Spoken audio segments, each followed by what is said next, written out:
Hello everyone, welcome to our channel Comments and Answers TJ. I hope you are all doing well.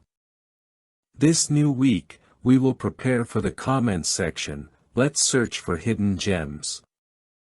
We are in the week of August 5th to 11th, during which we will analyze Psalms 70 to 72. Let's begin.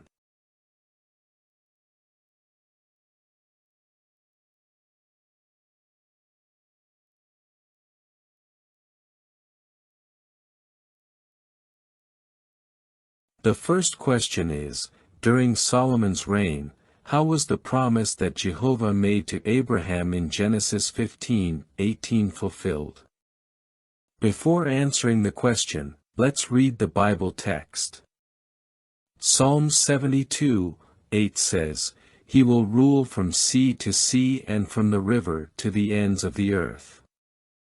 Very well, so the answer to the question is, during Solomon's reign, the promise that God made to Abraham in Genesis 15:18, stating that Abraham's descendants would inherit a large land from the river of Egypt to the Euphrates River, was fulfilled. Solomon ruled over an extensive territory that included these areas, bringing Israel to its largest size. His reign was known for its peace and prosperity, which allowed the territory to expand and remain secure.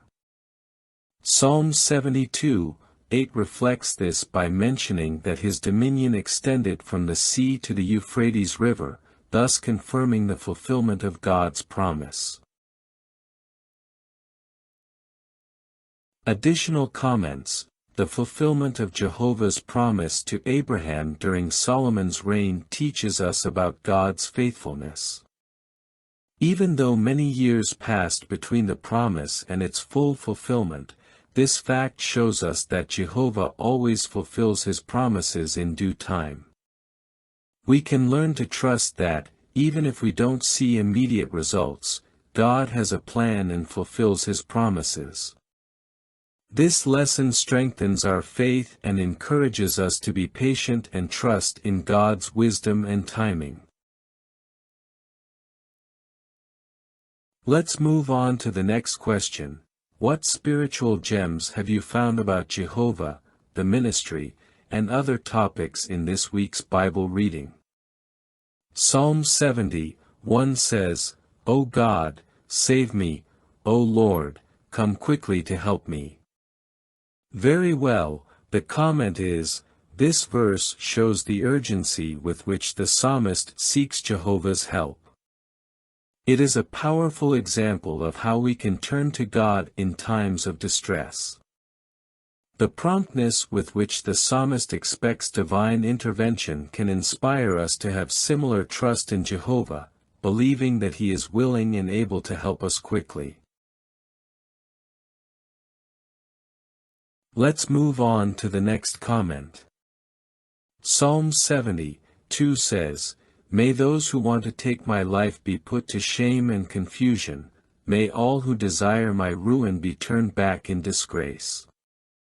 Very well, the comment is, this verse reflects the psalmist's confidence that Jehovah will act against those who seek to harm him. It teaches us that we can trust in divine justice, knowing that God is aware of our struggles and will act in defense of his servants. It also highlights that true justice comes from Jehovah and not from our own hands. Let's move on to the next comment. Psalm 70:4 says, "But may all who seek you rejoice and be glad in you, may those who long for your saving help always say, 'The Lord is great.'" Very well, the comment is, this verse highlights the joy and gladness felt by those who seek Jehovah. It reminds us that seeking God and loving his salvation brings not only peace and security but also profound joy. The expression, "The Lord is great," is a constant affirmation of his greatness and goodness, something that can strengthen our daily faith. Let's move on to the next comment. Psalm 71:3 says, "Be my rock of refuge, to which I can always go, give the command to save me, for you are my rock and my fortress." Very well, the comment is, the image of Jehovah as a rock of refuge gives us a powerful metaphor of security and stability.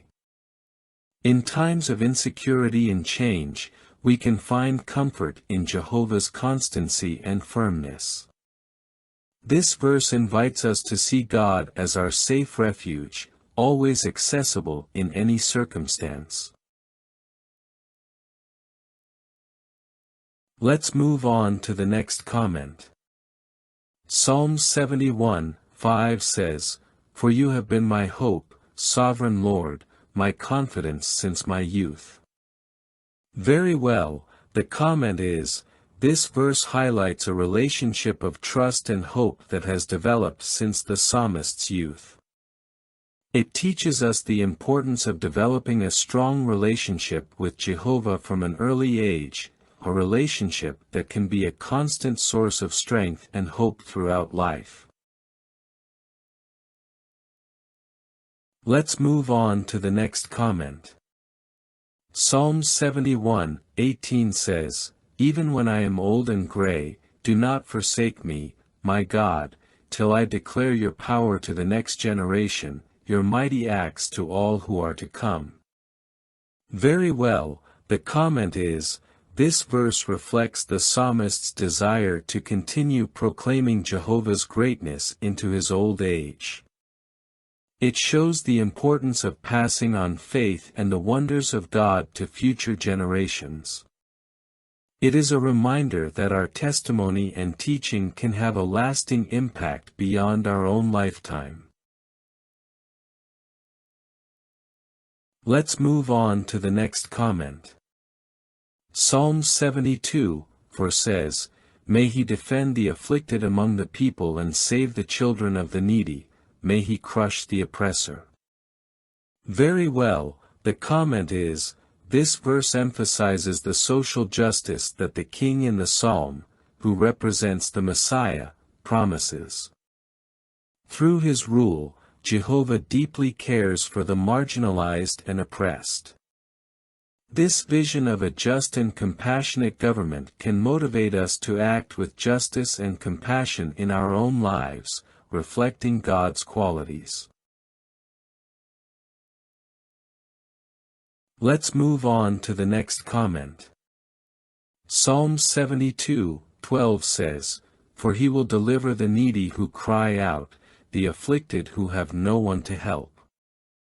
Very well, the comment is, this verse speaks of the compassion and justice of the king described in the psalm, which many consider a prophetic reflection of the Messiah.